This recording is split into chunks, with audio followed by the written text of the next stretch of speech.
अंकिता जो हमारी बेटी जिसको जला दिया गया, उसके पिताजी से बात किया हमने, उसके दादाजी से बात किए, उसकी बड़ी बहन से बात हुई, उसके छोटे भाई से बात हुई और उसकी दादी से बात हुई। पूरी घटना को देखते हुए मन इतनी पीड़ा से भर जा रहा है। निशिकांत दुबे जी का मैं धन्यवाद करता हूं। उन्होंने एक आह्वान किया इस बेटी के लिए।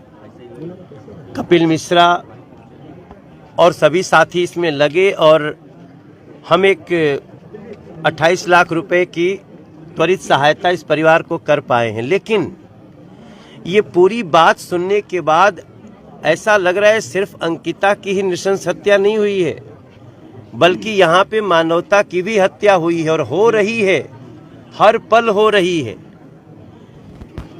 यहाँ के मुख्यमंत्री की इतनी उदासीनता इस घटना के प्रति, जितनी सवाल उठ रहे हैं, अगर आप खुद भी जाकर के मीडिया बात करें उनके पिताजी से, तो बच्ची कहाँ सोई थी, कहाँ से उसका खिड़की खोला गया, कैसे पेट्रोल फेंका गया, कैसे उसमें सलाई मारी गई, कैसे टाइमिंग का पता चला होगा वो यहीं सोई हुई है। ये सारी चीजें एक सुनियोजित हत्या की तरफ इशारा करता है।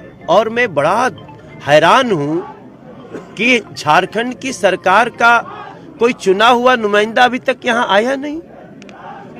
वो सहायता क्या करेंगे जो कि यहां खड़ा भी नहीं हो सकता।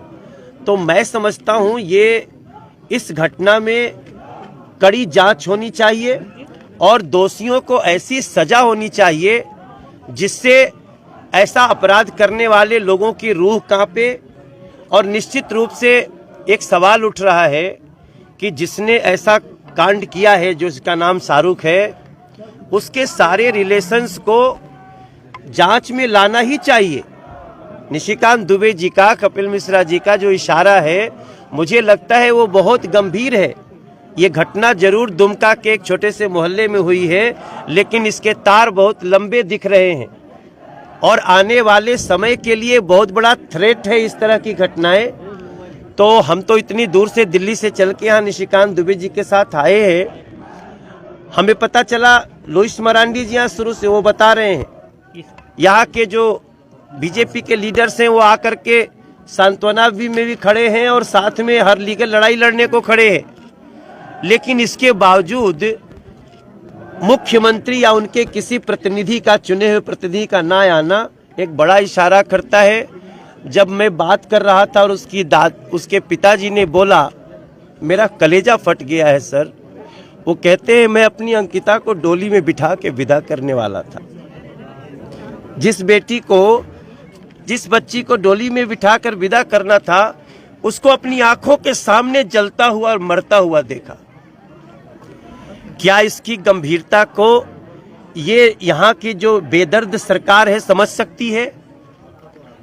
मैं समझता हूं हमने आज एक छोटा सा जरूर सहायता किया है निशिकांत दुबे जी के नेतृत्व में आह्वान पे, लेकिन हम इस परिवार के साथ पूरे समय खड़े हैं। और जब तक इन शैतानों को, इन अपराधियों को और इनके कड़ी को, सबको सजा नहीं दिला लेंगे, तब तक हम चैन से नहीं। अंकिता जैसी बहन को और ना हो, ऐसा घटना ना घटे, इसके लिए क्या कुछ करना? इसीलिए हम कह रहे हैं कि जांच इतनी सूक्ष्म होनी चाहिए। जो निशिकांत दुबे जी जो बातें कह रहे, जितनी, उस सबके तह में जाना चाहिए। और यही नहीं कर रहे, ये तो इस क्षेत्र के प्रतिनिधि हैं, झारखंड के लोग की आवश्यकता है ताकि दूध का दूध, पानी का पानी। संसद में एक ऐसा कानून नहीं बनना चाहिए कि अगर कोई ऐसा घटना का अंजाम दे तो उसको कड़ी से कड़ी सजा मिले? पॉक्सो लग गया है जी, और पॉक्सो लगना, आप समझ लीजिए कि उसको फांसी की सजा तक जाना है। ऐसा विधेयक भी पास होना चाहिए ताकि अगर कोई ऐसा करे तो उसको सजा मिले। बिल्कुल, उसी के लिए हम लोग लड़ रहे हैं। बिल्कुल सर, ऐसा कानून पास कीजिए सर, ताकि अगर कोई ऐसा करे तो उसको कड़ी से। पॉक्सो लग गया इसमें। बिल्कुल सर।